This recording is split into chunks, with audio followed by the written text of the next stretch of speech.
Oh my, Audrey, that dress. Isn't it a bit too extravagant for your sister's engagement party?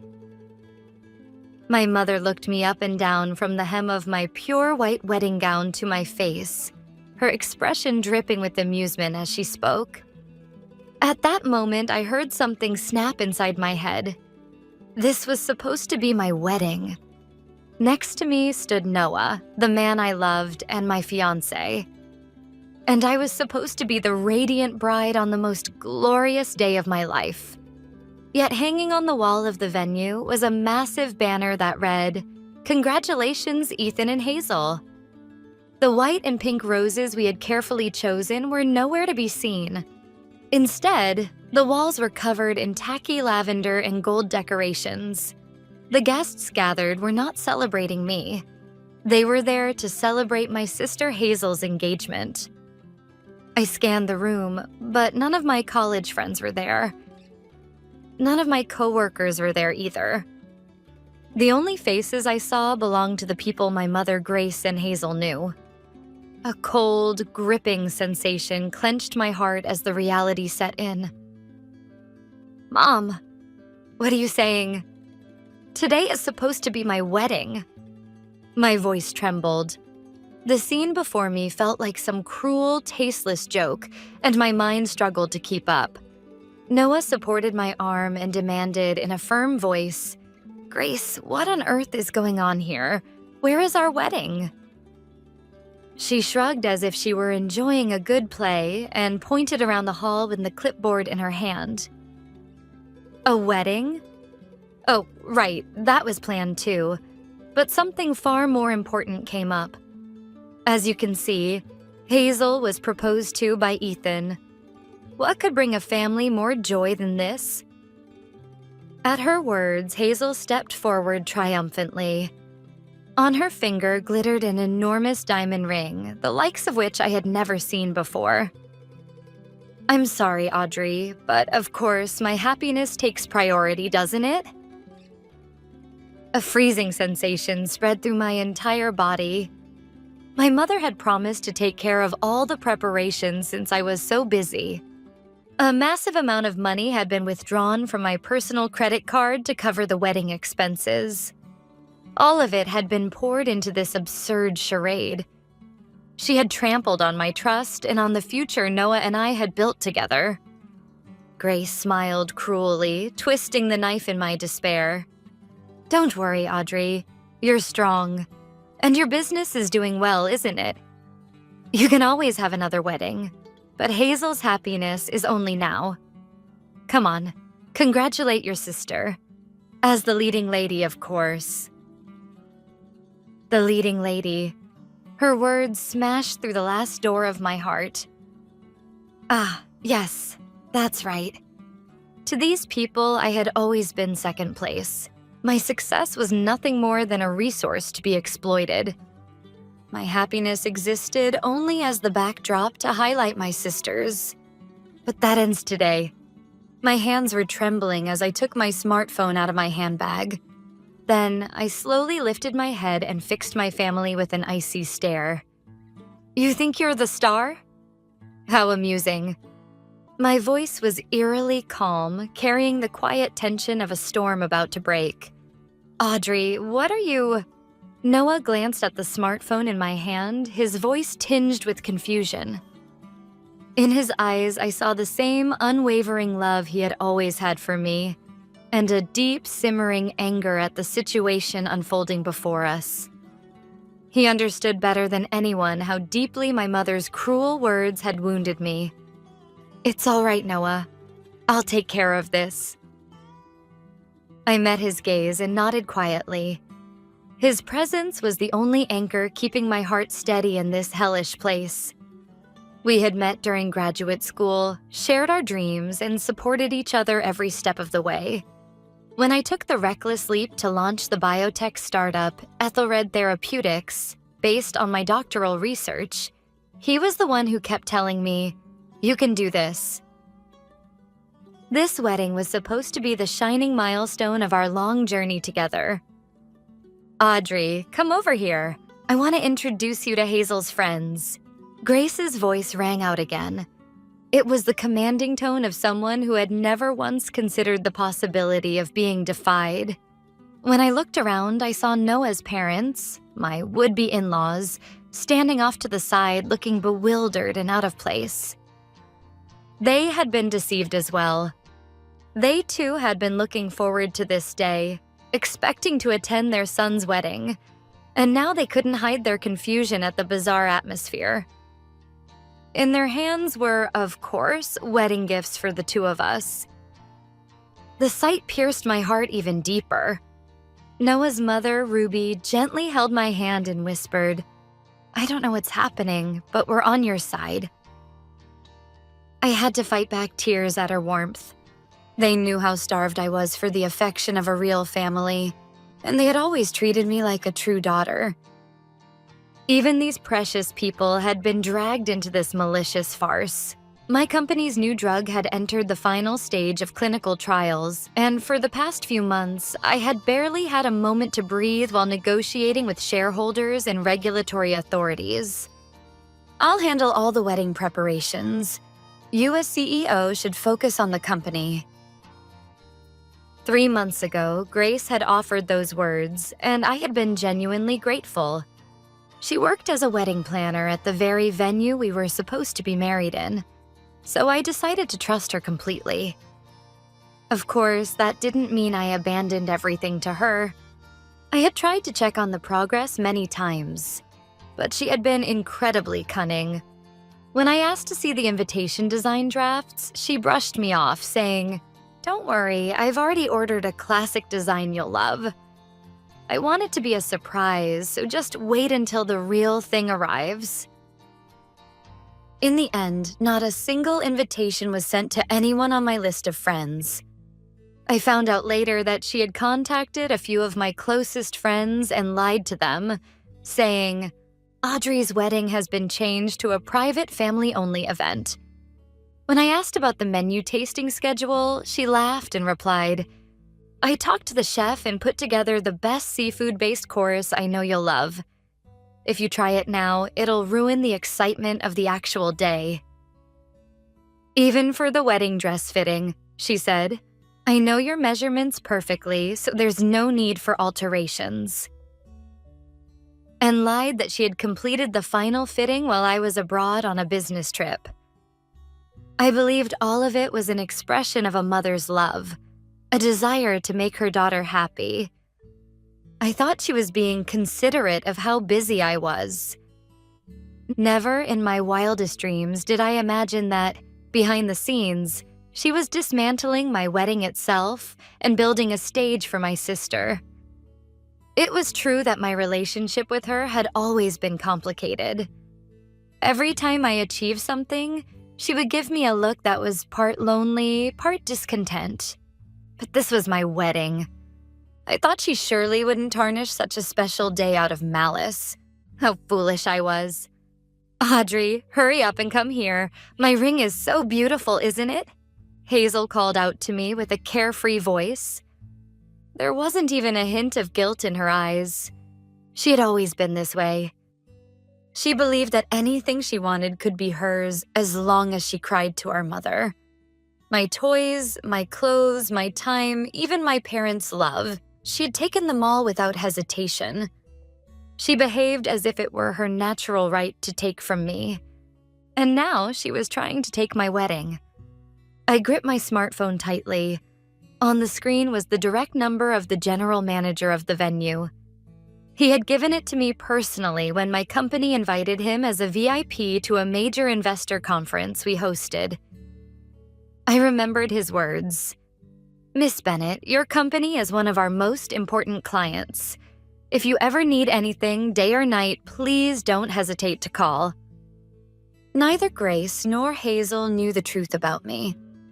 They didn't know that I wasn't just some well-paying daughter who used to be a researcher.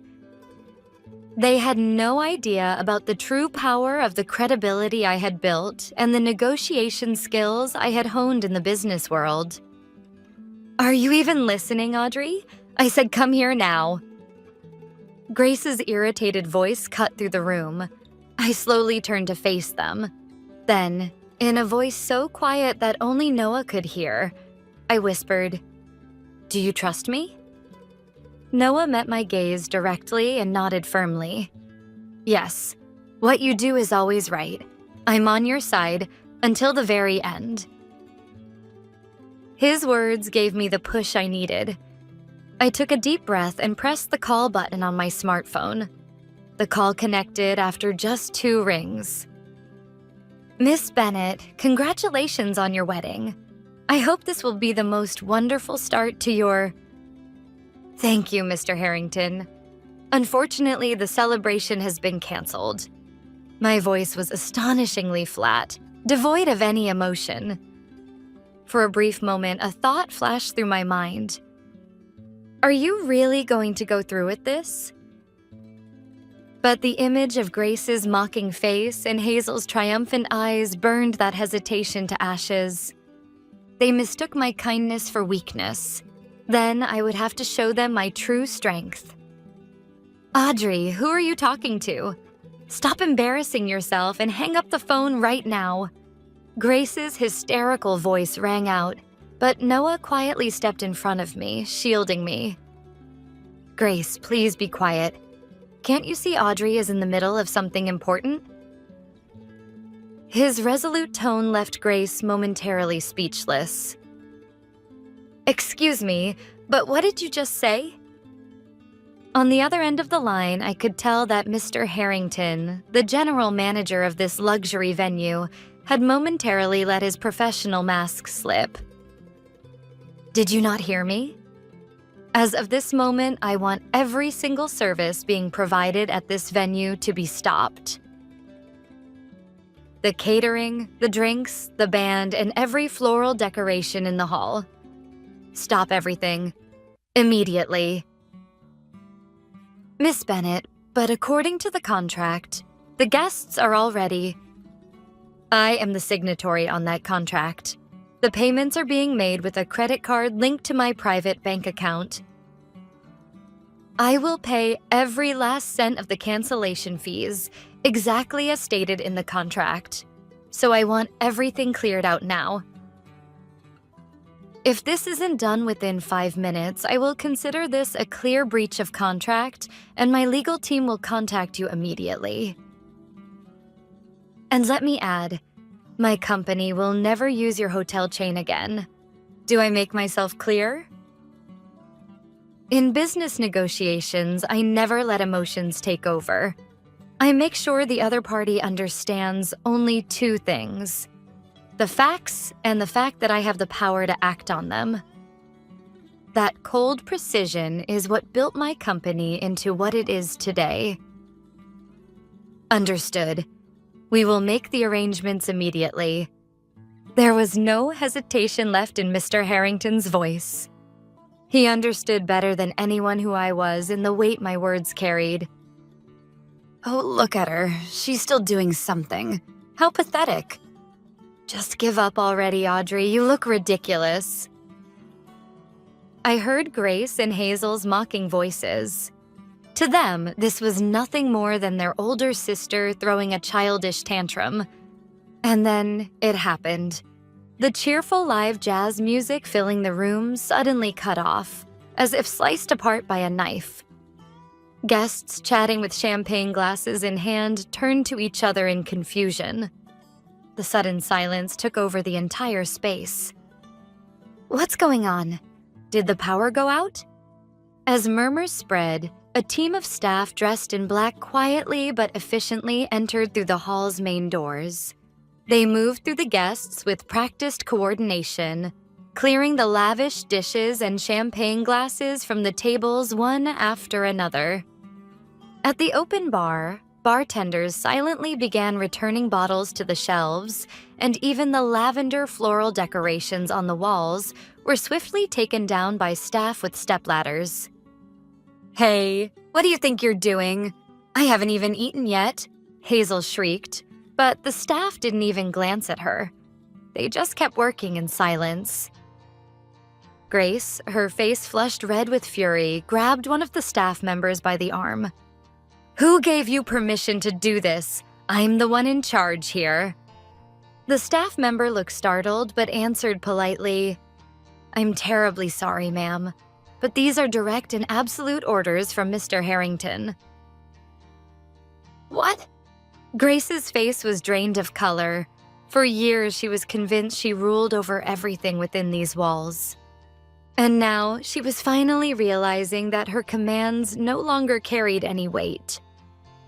I ended the call quietly and walked slowly toward them. What did you do?" Grace's voice trembled as she asked. For the first time, I gave her a genuine smile, one that came from the very bottom of my heart. "As you've said, Mom, I'm not the star today, so I just canceled this ridiculous party that was supposed to be paid for with my card." My words echoed coldly through the now silent hall. Grace stood frozen as if struck by lightning, while Hazel stared at me and at the rapidly emptying tables in disbelief. "Liar! That's impossible. This is my party." Hazel finally screamed, her voice sharp and panicked. She clung desperately to Ethan's arm. "Ethan, say something. My sister's gone crazy." But Ethan's expression remained tense. His gaze shifted between my wedding dress, Noah's tuxedo, and the unsettling atmosphere of the room. I could see the terrifying puzzle pieces snapping into place in his mind. He was a mid-level real estate developer, a man who always approached things logically. He had been drawn to Hazel's innocent charm, yes, but he had also seen the presence of her accomplished sister, the CEO, as a potential asset for his business. And then the smile that once looked so sweet on Hazel's face must have seemed like nothing more than a greedy mask.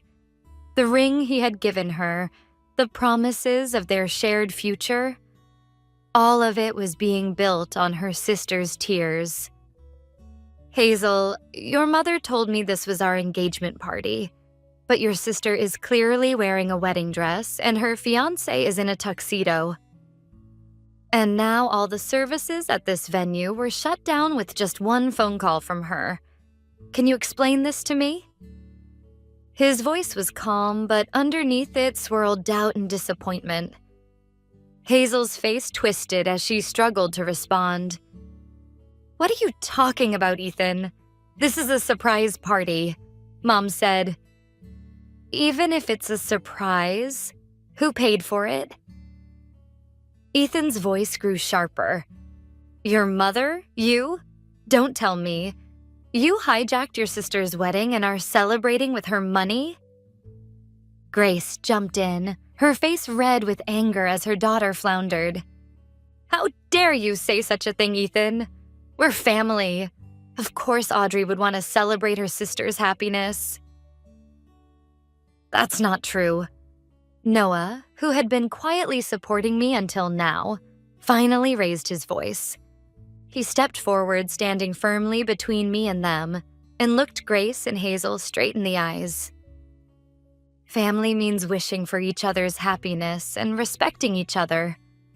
People who trample on someone's most precious day for their own selfish desires are not family.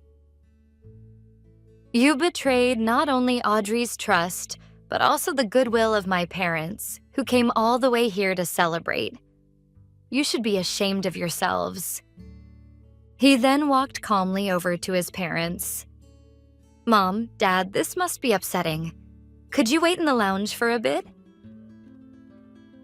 He gently led them away from the chaos, then gave me a reassuring look that said, "I've got you." Noah's words stirred the guests who had been quietly watching from the corners of the hall. Whispers began to spread. So it was Audrey's wedding after all. How awful. For her own mother and sister to do something like this. A woman clutching a designer bag whispered to her friend beside her. Considering Hazel's personality, I'm not surprised. She's always had a habit of wanting what belongs to others. But to think she'd even steal a wedding. Even a few of Hazel's own friends were now looking at her with open contempt. Some awkwardly pulled out their phones, while others had their eyes gleaming with excitement. as if they were witnessing the juiciest gossip of the year. A few even raised their smartphones and began filming the entire scandal unfolding before them. Grace, unable to form any rational rebuttal anymore, redirected her fury toward the staff. "Get Mr. Harrington here right now.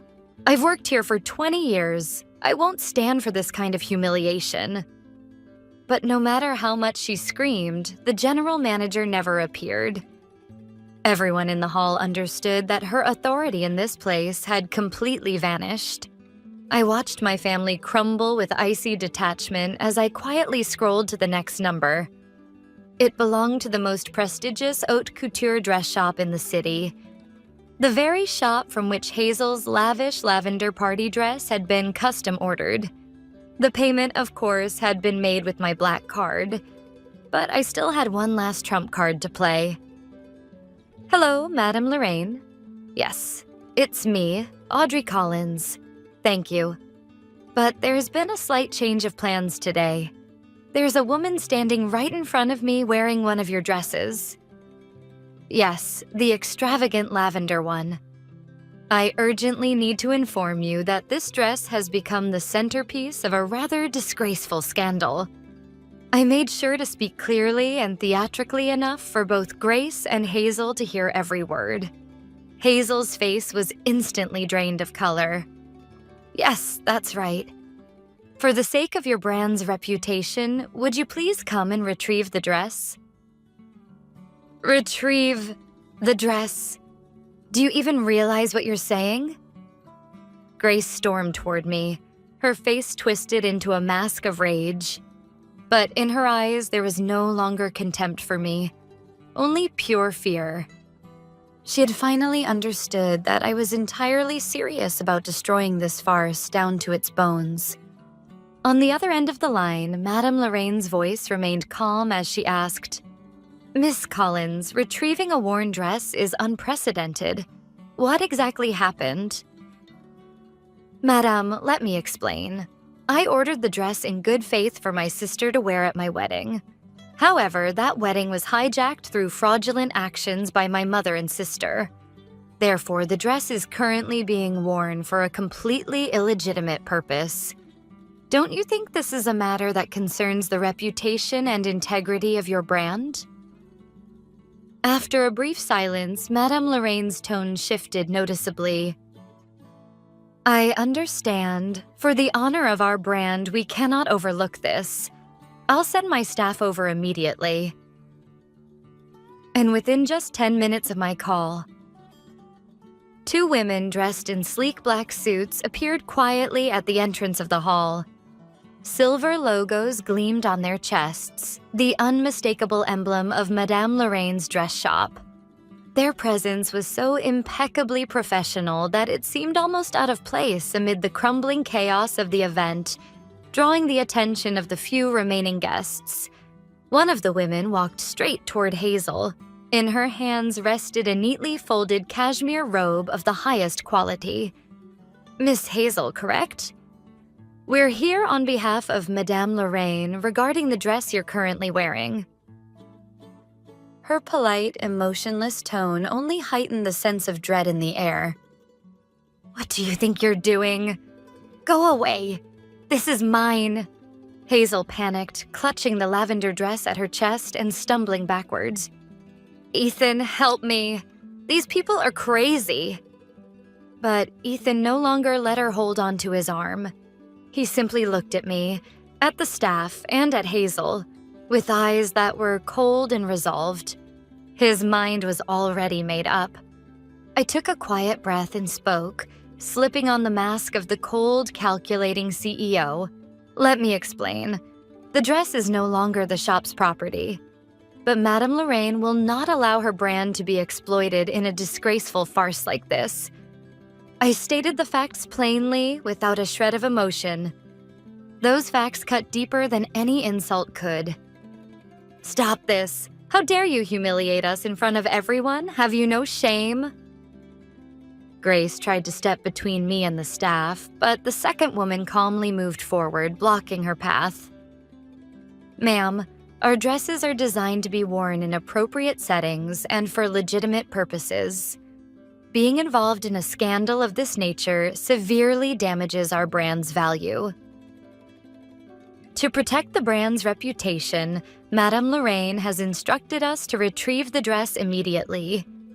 If we cannot secure your cooperation, we will be forced to consider legal action for brand defamation. The moment the words legal action were uttered, Grace's face froze in fear. She knew exactly what it would mean to cause a legal incident in the very venue where she had worked for decades. Then it happened. Ethan, who had remained silent until now, let out a deep, weary sigh filled with disappointment.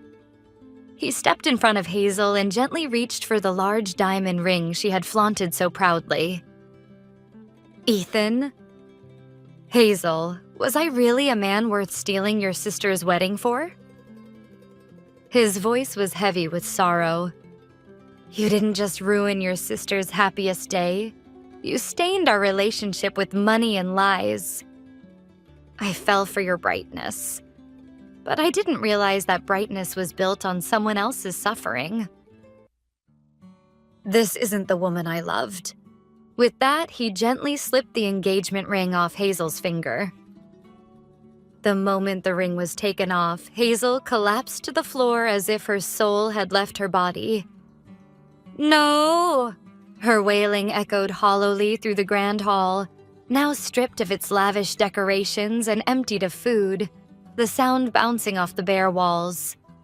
The staff from Madame Lorraine's boutique gently draped the cashmere robe over her shoulders and quietly led her to a private room. The party was over. No, I had ended it. Almost everyone had left the hall. Noah's parents stood by my side, their presence steady and warm. Audrey, that must have been incredibly difficult, but your decision was the right one. We're proud of you. Hearing the kind words from the woman who was supposed to become my mother-in-law loosened the tears I had been holding back. Hazel eventually emerged from the private room, wearing the simple robe provided by the dress shop. In her hands, she clutched the lavender dress limply, as if it were nothing more than an empty shell. Her face was streaked with tears, all traces of her former sparkle gone. Beside her, Grace stood like a hollow shell, her expression drained of anger, hatred, or even pride. Only a deep, bottomless despair remained. She had lost all the authority and trust she had built over decades in the place she once considered her domain. Ethan approached Noah and me quietly. He then apologized sincerely. Audrey, Noah, I am truly sorry. I was complicit in their lies, whether I intended to be or not. I ruined what should have been the most important day of your lives. This ring, I don't need it anymore. If you'd like, please use it towards your future together. He placed the engagement ring gently on the table, then left the hall alone without looking back and without anyone to see him off. Grace and Hazel remained standing amid the wreckage of their crumbled scheme, lost and broken. I had nothing more to say to them. Words were no longer necessary. I took Noah's hand firmly, and together with his parents, we quietly walked out of the hall. Just before the doors closed, I turned back one last time. What I saw were no longer the mother and sister I had once known. They were just two pitiful women, standing dazed in the ruins of the castle of lies they had built with their own greed. A few days later, I received a formal email from Mr. Harrington informing me that Grace had been dismissed from her position on the same day of the incident. 6 months have passed since that nightmarish day. Today, Noah and I are finally having our wedding. The only people we invited were a few dozen dear friends who truly wished us happiness, and Noah's family.